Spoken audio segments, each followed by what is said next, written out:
ओंकारं संयुक्तं नित्यं ध्यायन्ति योगिनः कामं मोक्षदं चैव ओंकाराय नमो नमः। अविरल शब्द गणोगाय प्रक्षालित सकल भूतल मलकलंकाय मणिरूपासित तीर्थाय सरस्वती हरतनोदीर्तान् अज्ञानतिम्रान्धस्य ज्ञानानन्दं शलाकया चक्षुर्मिलितं येन तस्मै श्रीगुरुवे नमः। श्री परम गुरुवे नमः। परम प्राचार्य गुरुभ्यो नमः। सकल गुरु सुत्रं श्रेषां परिवर्तकं धर्म संबंधकं प्रतिप्रोक् शास्त्रं श्री कार्तिकेयं वृक्षानामधेयं तस्य मूलग्रंथकार सर्वदेवा उत्तरग्रंथकार सर्वदेवा परिग्रंथदेवा तेषां वचनानुसार आचार्य श्री कार्तिकेय मुनिश्चिते श्रोताय सावधानतया शृण्वन्तु। मंगलम भगवान वीरो मंगलम गौतमो गणि मंगलम कुंदकुंदार्यो जैन धर्मोस्तु मंगलम सर्वमंगलमांगल्यं सर्वकल्याणकारकं प्रदानं सर्वधर्माणां जैनं जयतु शासनं जैनं जयतु शासनं जैनं जयतु शासनं। बोली पंच परमेष्ठी भगवान की, अनंतानंद से परमेष्ठी भगवान की, गुरुनाथ पार्श्वनाथ भगवान की, चंद्रप्र भगवान की, शांतिनाथ भगवान की, शशनायक महावीर भगवान की, गोमटेश्वर बाहुबली भगवान की, 24 तीर्थंकर भगवंतों की, आचार्य श्री कुंकुम गुरुदेव की, आचार्य श्री कार्तिकेय स्वामी की, आचार्य गुरुदेव श्री देवानंद जी महाराज की, मम गुरुदेव श्री जयकृत जी महाराज की, समस्त आचार्यों की, 3 गुण 9 करोड़ महाराजों की, राधास्वामी जनवानी माता की, जैन धर्म की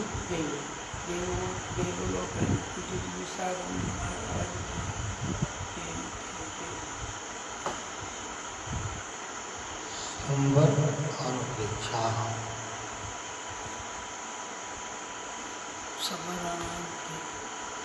सम्मतं देशवयं सम्मतं देशमयं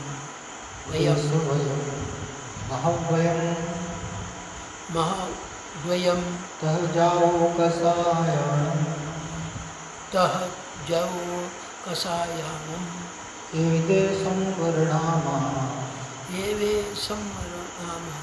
दुर्गा भावतः चेव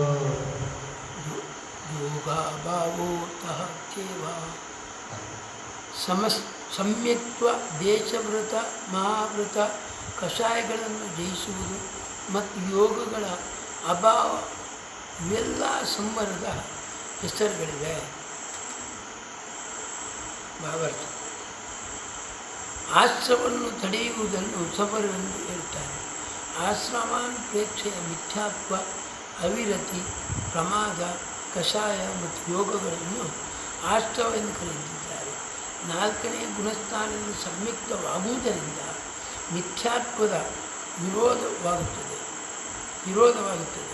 5ನೇ ಗುಣಸ್ಥಾನದಲ್ಲಿ 5 ಅಣುವ್ರತ, 3 ಗುಣವ್ರತ ಮತ್ತು 4 ಶಿಕ್ಷಾವ್ರತ, ಈ ಪ್ರಕಾರದ 12 ವ್ರತರೂಪ ದೇಶ ಸಂಯಮವಾಗುವುದರಿಂದ ಅವಿರತಿಯ ಏಕದೇಶ ಅಂಶಿಕ ಅಭಾವವಾಗುತ್ತದೆ. 6ನೆಯ ಗುಣಸ್ಥಾನದಲ್ಲಿ ಐಂಚಾದಿ 5 ಮಹಾವ್ರತಗಳಾಗುವುದರಿಂದ ಅವಿರತಿಯ ಪೂರ್ಣ ಅಭಾವವಾಗುತ್ತದೆ. 7ನೇ ಗುಣಸ್ಥಾನದಲ್ಲಿ ಅಪ್ರಮಾದಿಯಾಗುವ ಕಾರಣದಿಂದ ಪ್ರಮಾದದ ಅಭಾವವಾಗುತ್ತದೆ. 11ನೇ ಗುಣಸ್ಥಾನದಲ್ಲಿ 25 ಕಷಾಯಗಳ ಉದಯವಾಗುವುದರಿಂದ ಕಷಾಯಗಳ ಸಂವರಣವಾಗುತ್ತದೆ ಮತ್ತು 14ನೇ ಗುಣಸ್ಥಾನದಲ್ಲಿ ಯೋಗಗಳ ವಿರೋಧವಾಗುವುದರಿಂದ ಯೋಗದ ಅಭಾವವಾಗುತ್ತದೆ. ಹೀಗಾಗಿ ಮಿಥ್ಯಾತ್ವ, ಅವಿರತಿ, ಪ್ರಮಾದ, ಕಷಾಯ, ಯೋಗದ ವಿರೋಧಿಗಳಾದ ಕಾರಣದಿಂದ ಸಂಯುಕ್ತ, ದೇಶವ್ರತ, ಮಹಾವ್ರತ, ಕಷಾಯ, ಜಯ ಮತ್ತು ಯೋಗ ಭಾವಗಳು ಸಂವರದ ಕಾರಣಗಳಿವೆ. ಅದಕ್ಕಾಗಿಯೇ ಅವುಗಳನ್ನು ಸಂವರ ಎಂದು ಕರೆಯುತ್ತಾರೆ. सम्मतम सम्यक देशों देशव्रत महाव्रत तह तथा कषायाणम कषायों का जावजीतम जोग भाव होता है चेव तथा योगों का अभाव एते संवरणा वाले संवर के नाम। पहले मिथ्यात्व के बाद कषाय योग और योग रूपात्मक प्रकार का आश्रव का तो उनका अनुक्रम से रोकना संभव। ऐसे मिथ्यात्व का अभाव तो चतुर्गुण स्थान में हुआ, वहाँ मिथ्यात्व का संवर हुआ। अविरत का अभाव एक देश व्रत में हुआ और संवर प्रमथ गुण स्थान में हुआ, वहाँ अविरत का संवर हुआ। अब प्रमथ गुण स्थान में प्रमाद का अभाव हुआ, वहाँ उसका संवर हुआ। अयोगी जन में लोगों का अभाव हुआ, वहाँ उनका संवर। इस तरह संवर का कहते रहे अंदर कि सम्मतम यानी सम्यक, देश यानी देश। फिर सबसे पहले तो क्या है, सम्यक को धारण, संवर यानी कर्मों का रुकना। क्या आश्रव, आश्रव और बंध। हाँ, तो क्या करें, बंध से बचना है तो क्या करो, संवर। तो करें संवर के लिए क्या, सबसे पहले क्या आवश्यक है, सम्यक। सम्यक और सम्यक तो करें देश व्रत। फिर क्या करो, एक देश व्रतों को धारण करो। अरे महाव्रत को धारण करो, देश व्रत, फिर अनुक्रम से, फिर महा। तथा कषायाणम, कषायों का जो जितना योग भाव था चेयो तथा योगों का अभाव, ये संवरनामा, ये संवर के नाम है। क्या है, सबसे पहले सम्यक। अच्छा क्या है, सम्यक सबसे पहले, और देश व्रत। देश व्रत यानी आंशिक रूप से व्रतों को धारण करना, फिर देश व्रत और महाव्रत। अब तथा कषायों का जीतना।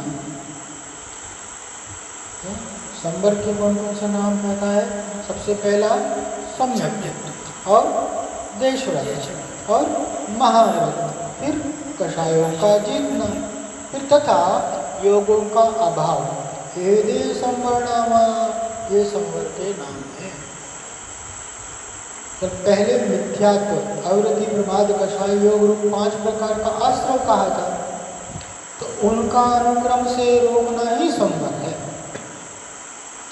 मिथ्यात्व का अभाव करना, अविरति का अभाव करना। पहले मिथ्यात्व का अभाव होगा तो व्रत का धारण होगा। अभी कैसी दशा है, तो अविरत की दशा है। अगर व्रतों का जीवन में ग्रहण नहीं है, व्रतों का अभाव है, तो वो मिथ्यात्व के अभाव बिना व्रत का ग्रहण नहीं हो सकता। कह रहे कि मिथ्यात्व का सबसे पहले अभाव, फिर व्रतों को ग्रहण करो और प्रमाद को छोड़ो। तो व्रतों में शिथिलता, व्रतों में ठीक है ना, पाले में ना, ये सब क्या है, प्रमाद है। अगर पहले तो क्या, मिथ्यात्व को छोड़ो और अविरति और प्रमाद और फिर कषाय, कषायों को जीतना और योग रूप यानी 5 प्रकार का, एक मनोवचन काय का योग, इनको रोक। फिर 5 प्रकार का आश्रव कहा, उनको अनुक्रम से रोकना, आश्रव को रोकना संवर है। सो कैसे, कि मिथ्यात्व का अभाव, मिथ्यात्व का अभाव होगा तो सम्यक की प्राप्ति होगी। तो कौन सा गुण स्थान हो जाएगा, पहले से चौथे में आ जाएगा, चौथा गुण स्थान हो गया। अब वहाँ पर मिथ्यात्व का संवर हुआ, अविरत का अभाव हुआ। जब अविरत का अभाव होगा तो एक देश संयम का ग्रहण होगा, तो देश विरत में हुआ और सर्वदेश फिर प्रमथ गुण स्थान में हुआ, वहाँ अविरत का संवर हुआ। अप्रमथ गुण स्थान में प्रमाद का अभाव हुआ, और प्रमाद यहाँ पर मूल रूप से प्रमाद यानी कि भाई आत्मा में अनुरक्ति। तो यहाँ पर कह रहे कि प्रमाद का अभाव हुआ। देखो, छठे गुण स्थान में आत्मा की अनुभूति नहीं हो सकी। जो सबसे बड़ी बात क्या है कि चौथे गुण स्थान में आत्मा की अनुभूति मान रहे, ये बहुत बड़ी भूल है। कि चौथे गुण स्थान में आत्मा की अनुभूति हो जाती तो फिर घर छोड़ने की क्या आवश्यकता नहीं है, प्रारंभ होता है। प्रारंभ नहीं है, आपको प्रतीति है, प्राप्ति नहीं है। उसका आंशिक रूप से परिचय होगा, लेकिन प्राप्ति तो आपको छठे गुण स्थान में मुनि अवस्था में ही आत्मध्यान की आत्मानुभव की प्राप्ति होती है। फिर यहाँ पर और एक कथा में क्या बोलते हैं ना, ये अनुभूति होता है ना, 6 महीने तक उसका परिणति है। देखो आत्मा की अनुभूति 5 गुणस्थान में 15 दशम एक पक्ष अनुभूति अनुभूति बोलते ड्यूरेशन सही हो ही नहीं सकता। आत्मा की अनुभूति तो छठे गुण स्थान में बिना मुनि अवस्था की, क्योंकि वो निर्विकल्प अवस्था जब तक प्राप्त नहीं होगी क्षण होता है। क्षण वही तो कह रहा हूँ, वही तो प्रतीति है, उसको सब कुछ मान लिया, यही तो भूल होती। मानने को नहीं होता, हाँ अनुभव में देखो बोलने के नहीं होते। आप ध्यान आदि करोगे तो थोड़ी किंचित मन में अशांति वो लगेगा, तो आपको लगता है ऐसा कि यही सब कुछ, ऐसा नहीं है। विकल्पों से छूटना, निर्गंत अवस्था क्यों धारण किया कि भाई जितने विकल्प के साधन थे वो मेरे इसमें ध्यान में बाधक थे, तो बाधक कारणों को हटाया, और जब तक बाधक कारणों का अभाव नहीं होगा तब तक है वो उसकी प्राप्ति असंभव है। वो छठे गुण स्थान में ही आत्मा की अनुभूति होती है। ऐसा वो अभी समय बहुत नाजुक है, अपने नकली चीज़ को असली मान करके पकड़ लिया, कितना बहुमूल्य समय है। अभी कहते पंचम काल है, ऐसा है वैसा, अरे काल को दोष क्यों देते हो? अगर पुरुषार्थ कर सकते हो तो पुरुषार्थ करो, और नहीं तो उसकी भावना रखो। आपने भूल क्या कर ली सबसे पहले कि चौथे गुण स्थान में ही सब कुछ मान लिया, क्या हो? नहीं, ऐसा नहीं है। कह रहे यहाँ पर कि वो महाव्रत वो बहुत अच्छा है। अगर अविरत का अभाव और एक देश में देशव्रत में हुआ, तो सर्वदेश प्रमद गुण स्थान में हुआ, वहाँ पर अविरत का संवर हुआ, प्रमद गुण स्थान में प्रमाद का अभाव, और वहाँ पर उनका संवर हुआ। और कह रहे कि अयोग जिन में योगों का अभाव हुआ, वो 13वें गुण स्थान के ऊपर वहाँ पर योग निरोध करके उनका संवर हुआ। इस तरह संवर का क्रम है। अब आगे बुद्धि समिधि दम्मो अनुवेकातः या परिहसः जो भी उक्किट्टं चारित्तं संवर्धेदु विशेषेण संवर्धेदु विशेषेण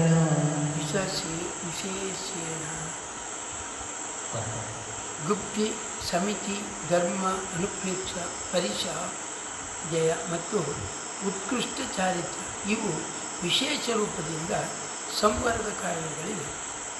ಭಾವಾರ್ಥ: ಹಿಂದಿನ ಗಾಥೆಯಲ್ಲಿ ಸಂವರದ ಯಾವ ಕಾರಣಗಳನ್ನು ಹೇಳಲಾಗುತ್ತೋ ಅವು ಸಾಧಾರಣ ಕಾರಣಗಳಿವೆ, ಏಕೆಂದರೆ ಅವುಗಳಲ್ಲಿ ಪ್ರವೃತ್ತಿಯನ್ನು ತಡೆಯುವ ಮುಖ್ಯತೆ ಇಲ್ಲ.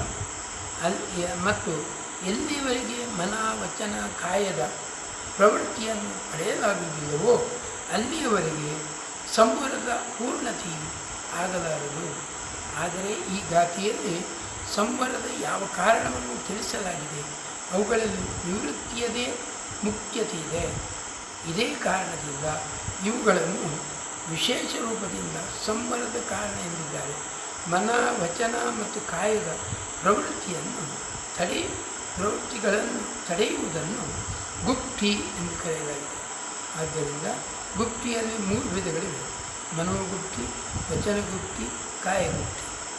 ಸಮಿತಿಯಲ್ಲಿ 5 ವಿಧಗಳಿವೆ: ವೀರ್ಯಾಸಮಿತಿ, ಭಾಷಾಸಮಿತಿ, ವಿಶೇಷಣ ಸಮಿತಿ, ಏಷಣಾ ಸಮಿತಿ, ಅದಾನ ಸಮಿತಿ, ನಿಕ್ಷೇಪ ಮತ್ತು ಉತ್ಸರ್ಗ.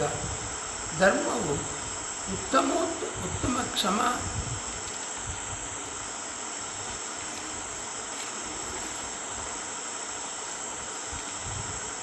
ಇತ್ಯಾದಿ ರೂಪವಾಗಿ 10 ಪ್ರಕಾರ ಇವೆ. ಅನುಪ್ರೇಕ್ಷೆಗಳು ಅನಿತ್ಯ, ಅಶರಣ, ಇತ್ಯಾದಿ 12 ಇವೆ. ಪರಿಚಯಗಳು ಕ್ಷುದೆ ತ್ರಿಷ ಇತ್ಯಾದಿ 22 ಇವೆ. ಉತ್ಕೃಷ್ಟ ಚಾರಿತ್ರ್ಯದಲ್ಲಿ 5 ಭೇದಗಳಿವೆ. ಸಾಮಾಯಿಕ ಭೇದೋಪಸ್ಥಾನ, ಪರಿಹಾರ ವಿಶುದ್ಧಿ, ಸೂಕ್ಷ್ಮ ಸಂಪ್ರಾಯ ಮತ್ತು ಯಥಾಖ್ಯಾತ ಸರ್ವ ತತ್ವಾರ್ಥ ಸೂತ್ರದ 9ನೇ ಅಧ್ಯಾಯದಲ್ಲಿ ಉಮಾಸ್ವಾಮಿ ಆಚಾರ್ಯರು ಸಂವರದ ಇದೇ ಕಾರಣಗಳನ್ನು ವಿಸ್ತಾರವಾಗಿ ತಿಳಿಸಿದ್ದಾರೆ. गुत्ती यानी मन वचन काय की गुत्ती समिति या भाषा ऐसा आदान लक्षण और प्रतिष्ठापन इस तरह 5 समिति धम्म उत्तम क्षण आदि 10 धर्म अनुरेखा अनितादि अनुप्रेक्षातः दशा जाओगे तथा सुधा आदि 22 परिसर जितना उत्कृष्टम चारितम सामायिक उत्कृष्ट 5 प्रकार का चारित्र है. विशेष रूप से संबंध के कारणों को बता रहा पर कि गुत्ती यानी मन वचन काय की गुत्ती, मनोयोग वचन योग और काय, तो इनको रोकना क्या कहलाता है? गुप्ति कहना. मन को रोकना, मन में जो चल रहा है, विचार चल रहे हैं, उनको स्थिर करना, रोकना. कह रहे वचन को स्थिर करना, वचन को रोकना. काय, तो मनोवचन काय की इसको कहते हैं गुप्ति. हाँ, अगर समिति यानी ईर्ष्या, भाषा, ईष्णा, आदान निक्षेपण और प्रतिष्ठापना समिति. ईर्ष्या समिति यानी 4 हाथ जमीन को देख करके चलना. तो ऐसा महाव्रत के हिसाब से है, लेकिन श्रावक भी अपनी अवस्था के अनुसार मतलब शोध करके चल सकता है. बैठना, ध्यान दे करके चलना चाहिए. भाषा समिति में हितमित प्रिय वचन आदि बोलना, अच्छे वचन से बोलना. ऐसना समिति आदि भोजन आदि को शोध करके खाना, अभक्ष आदि का ध्यान रखना. ये भी ऐसना समिति. आदान निक्षेपण यानी उठाने धरने में देख करके रखना. प्रतिष्ठापन यानी मल आदि का विसर्जन आदि. इस तरह से 5 समिति का. धम्मो यानी उत्तम क्षमादि 10 लक्षण धर्म है. तो 10 लक्षण धर्म के नाम तो जानते हैं, उत्तम क्षमा मार्ग आदि. इस प्रकार से 10 धर्म और अनुवेग यानी अनुप्रेक्षा जो ये चल रही है, अनिंदु भावनाएं, अनिद्रा शरण आदि. और तह परिसहा जाओगी तथा क्षुधा आदि 22 परिसरों को क्षुति पिपासा जरातंक, क्षुधा, प्यास, रोग आदि ये सब. हाँ, फिर इसको जीतना. उत्कृष्टम चारितम, फिर सामायिक आदि उत्कृष्ट प्रकार के सामायिक छेदोपस्थापना आदि 5 प्रकार के चारित्र हैं. विशेष रूप से ये संवर के कारण है. आगे देखो. बुद्धि योग निरोह समिति प्रमाद वज्रम समिधि प्रमाद वज्रम चेवा धम्मोदया पहाणु सोवत्त चिंता ಅನುಪೇಹ. ಮನ, ವಚನ ಮತ್ತು ಕಾಯದ ಪ್ರವೃತ್ತಿಯನ್ನು ತಡೆಯುವುದನ್ನು ಬುದ್ಧಿ ಎಂದು ಕರೆಯುವುದು. ಮನ, ವಚನ ಮತ್ತು ಚಾಯದ ಪ್ರಕೃತಿಯನ್ನು ತಡೆಯುವುದನ್ನು ಬುದ್ಧಿ ಎಂದು ಕರೆಯುವುದು. ವಿಕತೆ, ಕಷಾಯ ಮೊದಲಾದ ಪ್ರಮಾದಗಳನ್ನು ಬಿಡುವುದನ್ನು ಸಮಿತಿ ಎಂದು ಕರೆಯುವುದು. ಯಾವುದರಲ್ಲಿ ದಯೆ ಪ್ರಧಾನವಾಗಿದೆಯೋ ಆ ಧರ್ಮವಿದೆ, ಅದು ಧರ್ಮವಿದೆ. ಜೀವ, ಅಜೀವ ಮೊದಲಾದ ತತ್ವಗಳ ಚಿಂತನೆ ಮಾಡುವುದು ಅನುಪ್ರೇಕ್ಷೆಯನ್ನು ಕರೆಯುವುದು. ಭಾವಾರ್ಥ: ಪ್ರವೃತ್ತಿಯನ್ನು ತಡೆಯಲು ಬುದ್ಧಿ ಇದೆ. ಯಾವ ಮುನಿಯು ಪ್ರವೃತ್ತಿಯನ್ನು ತಡೆಯಲು ಅಸಮರ್ಥನಿದ್ದಾನೋ ಅವರಿಗೆ ಪ್ರವೃತ್ತಿ ಉಪಾಯಗಳನ್ನು ತಿಳಿಸಲು ಸಮಿತಿ ಇದೆ. ಪ್ರವೃತ್ತಿಯನ್ನು ಮಾಡುತ್ತಾ ಪ್ರಮಾದವನ್ನು ಮಾಡದೆ ಇರಲು ಧರ್ಮವಿದೆ ಮತ್ತು ಆ ಧರ್ಮವನ್ನು ದೃಢಗೊಳಿಸಲು ಅನುಪ್ರೇಕ್ಷೆ ಇದೆ. योग निरोह, योगों का निरोध बुद्धि बुद्धि है. समिधि प्रमाद विज्ञान जीवन, प्रमाद का वर्जन यद प्रवृत्ति समिति है. दया पहाण, दया प्रधान धर्म है. सुभक्त चिंता जीवादि तत्व तथा विश्व का चिंतना.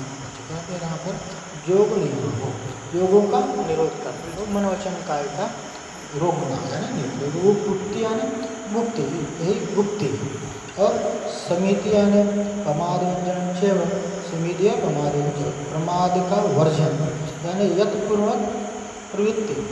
समिति पहले प्रमाद का वर्जन हो, प्रमाद में आलस्य को छोड़, जो उसमें शिथिलता है, व्रतों आदि में शिथिलता है वो छोड़ो, मतलब उसमें दृढ़ता होनी चाहिए, करके प्रमाद को छोड़ो। यत्नपूर्वक प्रवृत्ति करो, उसमें यत्नपूर्वक प्रवृत्ति करना, ये वो समिति। और दया पहाड़ और दया प्रधान धर्म है, धर्म से मूलम दया के बिना धर्म नहीं हो सकता, करके यहाँ का दया प्रधान धर्म है।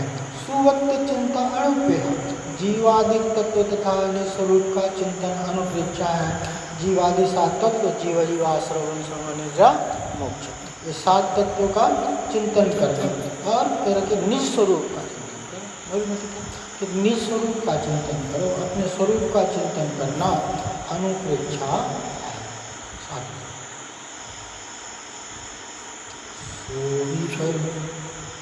सोविपरिसः विजो क्षुधादिपीडानम् ऐरुद्दानम् मुहादि पीडनम् ऐरुद्दानम् सुवर्णानं च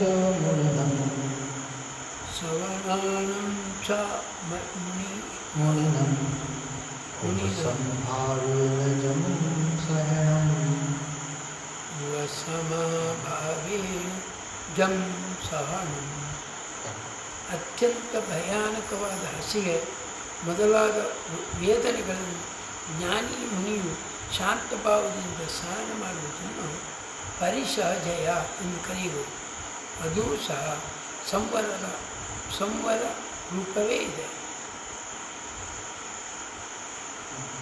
क्या करे, जो उदर उदान आर्तरोध भयानक क्षुधादि पीड़ाओं को ऊषम भावेण सहना, ऊषम भावों को भीतर भावों से सहना, सो सवर्णाणं च मुनिनं, ज्ञानी मुनि के परिसय व परिसयों का जीतना कहना। क्षुधादि परिसय है, तो क्षुधा परिसय को बता रहे कि जो उदर उदान आर्तरोध भयानक क्षुधादि पीड़ा है, क्षुधादि पीड़ाओं को, तो आर्तरोध से बचना, आर्तरोध ध्यान नहीं करना।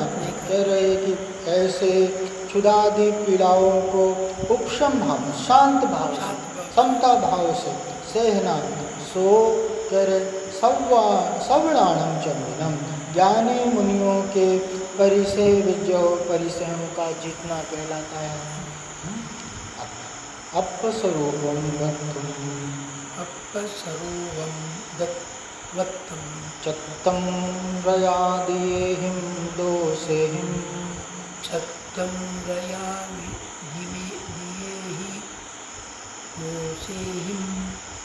सज्जनां मे लीनं तं जानसु उत्तमं चरणं।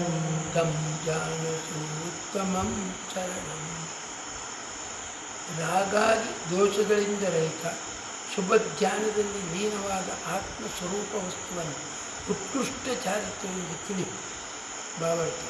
ರಾಗಾದಿ ದೋಷಗಳನ್ನು ಬಿಟ್ಟು ಧರ್ಮಜ್ಞಾನ ಅಥವಾ ಶುಕ್ಲಜ್ಞಾನದ ಮುಖಾಂತರ ಆತ್ಮವು ಆತ್ಮನಲ್ಲಿ ಲೀನವಾಗುವುದೇ ಉತ್ಕೃಷ್ಟ ಚಾರಿತ್ರ್ಯವಿದೆ. हे भगव, जो अपस्वरूपत्व आत्मस्वरूप वस्तु है उसका चत्तम रायादिहिं दोषेहिं, रागादि दोषों से रहित सज्जन में लीनं धम्म, शुक्ल ध्यान में लीन होना, तम उसको उत्तम चरणम, उत्तम चारित्र जानसु जान। उत्तम चारित्र के बारे में बता क्या करके, हे भव्य, जो अपस्वरूपत्व आत्मस्वरूप वस्तु है उसका चत्तम रायादिहिं दोषेहिं, रागादि दोषों से रहित, रागादि दोषों से रहित। जब रागादि दोषों से हटेगा, राग आदि दोषों का अभाव करेगा। तो कह रहे सज्जना में निलीनम, धर्म शुक्ल ध्यान में लीन होना, धर्म ध्यान और शुक्ल ध्यान। आर्त रौद्र ध्यान क्या है? त्यागने योग। करने योग क्या है? धर्म ध्यान। धर्म ध्यान और शुक्ल ध्यान। तो कह रहे कि धर्म ध्यान और शुक्ल ध्यान में लीन कब होगा? कि भाई राग द्वेष का अभाव करो, ये राग दोषों से रहित, राग दोषों का द्वेष का अभाव होगा। ये द्वेष जो है विकारी भाव है, राग आदि काम क्रोध मोह लोभ आदि जो विकारी भाव है, तो इसका रहित बना होगा, तब जाकर के क्या हो रहा है? तब धर्म में प्रवृत्ति हो। वो शुक्ल ध्यान में लीन, उसको उत्तम चरणम, तो उत्तम चार्य ध्यान, शुक्ल ध्यान उत्तम चार्य, ऐसा है।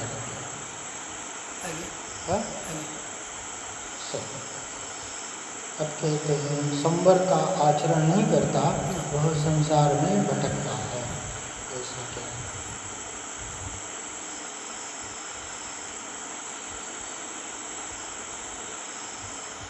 ये दे संवर हेतुम, ये दे संवर हेतु, यार मानो विजोना आए,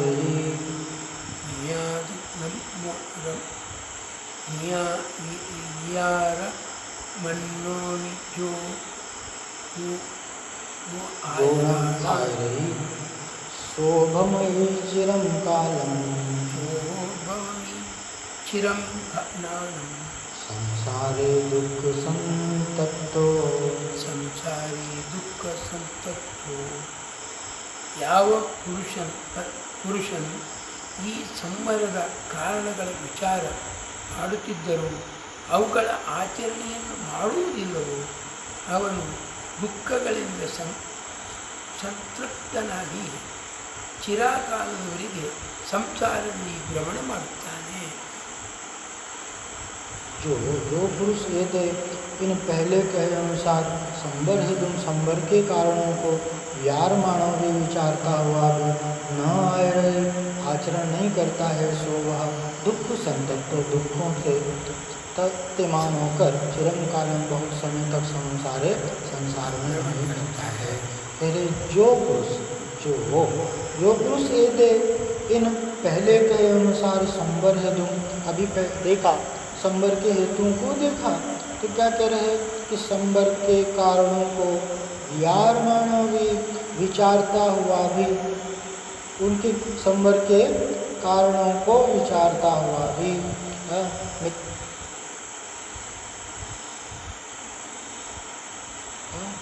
गुप्ति मन वचन काय की गुप्ति को रोकना, संस्कृति आदि 10 लक्षण रोग, अनुप्रेक्षा, कसायों को जीतना आदि, ये सब जो बताए कि आचरण नहीं करेंगे,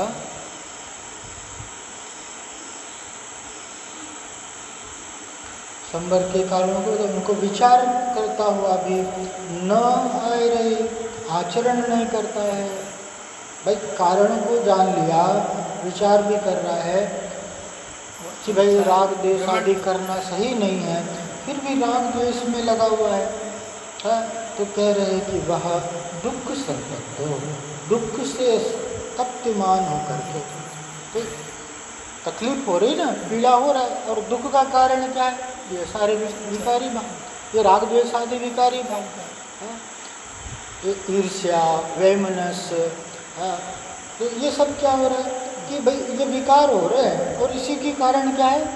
दुखी है। ये सब त्यागने योग है, इनको छोड़ो, क्योंकि इनसे ही तू तप्तमान होगा, और फिर इसी के कारण तेरी संसार की संतति निरंतर बढ़ती चली जाएगी।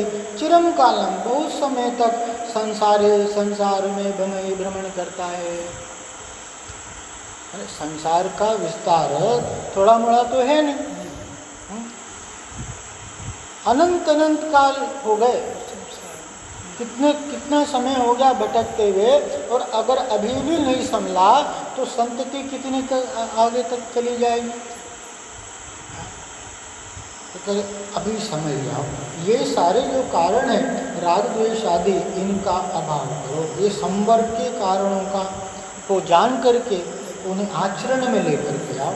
कह रहे संसार में भ्रमण करता है। अब कहते हैं संवर्ग कैसे पुरुष की होता है, सो बताते हैं। जो गुण विषय विरक्तो,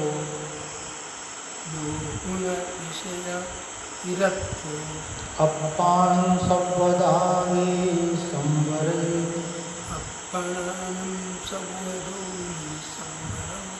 मनहर विषये हन्तो, तस्कुंडे संवरो होति,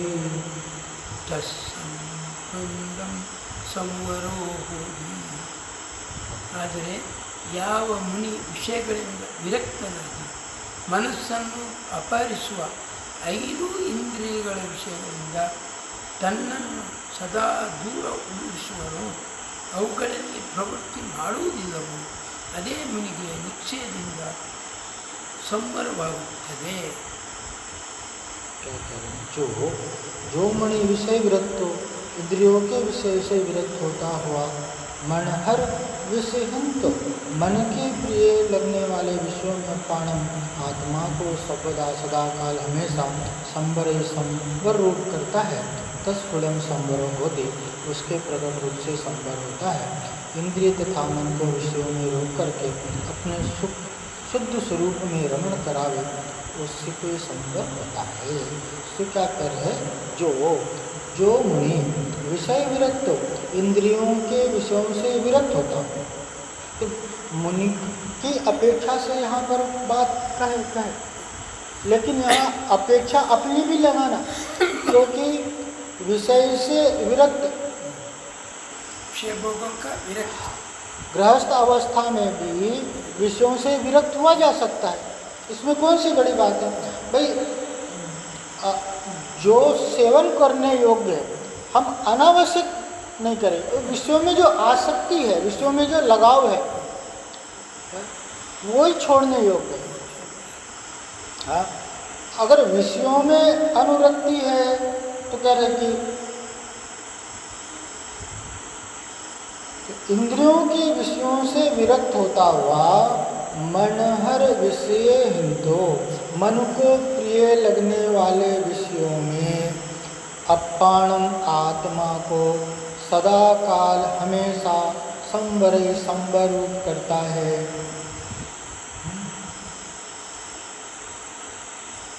क्या कह रहे हैं कि मन को प्रिय लगने वाले विषयों में से, कि मन को बहुत अच्छे लगते हैं ना, विषय भोग बहुत अच्छे लगते हैं, तो उधर से कह रहे मन को हटा। ये भोग रोग समान है। होशियार बन के तू देख ले, तेरा यार बन कर के तुझे चारों गति में रुला रहे। कि भोग कैसा है, रोग के समान है। रोग जिस प्रकार से आकुलित करता है, उसी प्रकार से ये भोग आकुलित करते। कोई भी भोग के वस्तु है, अभी तक तो उसके मन में ख्याल भी नहीं आया था, और जैसे ही ख्याल आया कि ये भोग की वस्तु चाहिए, वहाँ से आपकी पीड़ा शुरू हो गई। कैसे प्राप्त करूँ, कैसे प्राप्त करूँ, अभी बताओ। अब कैसे, बड़ी मुश्किल से तो प्राप्त किया, सोचता था तो कि मैं इससे सुखी हो जाऊंगा, शांति मिल जाएगी, लेकिन अब क्या हो गई, और बढ़ गई। कि उसमें फिर दिखता है और होना चाहिए, ये कम है, ये ज़्यादा है, और पीड़ा बढ़ गई। और फिर उसमें क्या कि भाई खो ना जाए, छूट ना जाए, कोई छीन ना ले आदि का। अब वहाँ पर कह रहे कि अब बता तू तो सोच रहा था मैं सुखी हो जाऊंगा, लेकिन इससे पीड़ा तेरी और बढ़ गई। कि मन को प्रिय लगने वाले विषयों से बड़े लुभावने लगते हैं विषय भोग। 7 दिन चिंतन करता है विषय भोग की। तो क्षण पूरा उपाय किसका चल रहा है, ये भोग सामग्री इकट्ठा करने का। इतनी सामग्री को इकट्ठा कर लूँगा तो मैं सुखी हो जाऊँगा। आचार्य क्या कह रहे, वहाँ सुख नहीं है। ये विषय विष दिखने चाहिए। काग बीट सम गिनत है सम्यक दृष्टि लो। क्या कौवे की बीट के समान। अरे एक बार भोगा क्या, ये पहली बार भोग रहा है क्या? ये सारी वस्तुएं अनादिकाल से भोगता आया, फिर भी सुखी नहीं हुआ। तो आचार्य क्या कह रहे हैं कि दृष्टि को हटाओ, मन को प्रिय लगने वाले विषयों से। अगर आत्मा को सदाकाल संवर रूप करता है, विषयों से हटा करके आत्मा को संवर रूप करता है, तस्फुरम संवरो होती, उसके लिए प्रकट रूप से संवर होता। इस प्रकार से संवर होना होता। अभी नित्य टाइम हो गया सर।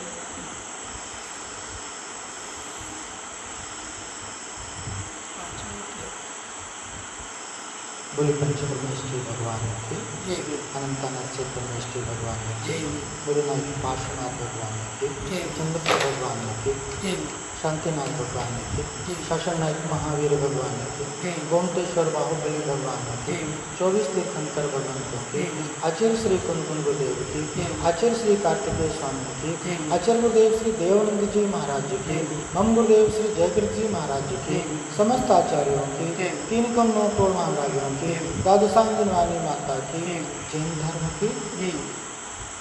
ये बोलो प्रभु पूज्य दिव्य सागर महाराज की।